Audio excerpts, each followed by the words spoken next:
যদি ভৰি দুখন আছে আপুনি দৌৰক, আপোনাৰ শৰীৰ সুস্থ হৈ থাকিব, মগজু সুস্থ হৈ থাকিব, মেৰুদণ্ড সুস্থ হৈ থাকিব, জইণ্ট মাছেল চব সুস্থ হৈ থাকিব।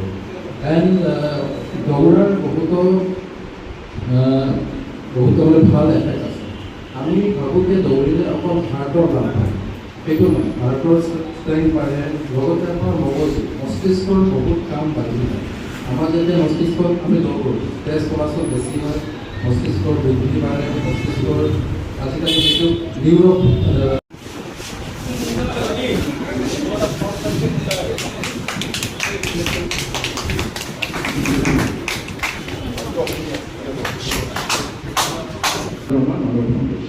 এইটোৰ পৰা DRM ফাউণ্ডেশ্যনৰ পৰা আমি সেইটো কৰোঁ। মাৰ নাম থাকিলে মোৰ শাহুমাৰ নামো নহয়, তো মোৰ মিছেছে ক'লে যে মোৰ মাকৰ নামটো লাগে, মোৰ ঠিক আছে তো যেতিয়া আমাৰ মানুহ ফাউণ্ডেশ্যন আমি 4টা মটো আছে।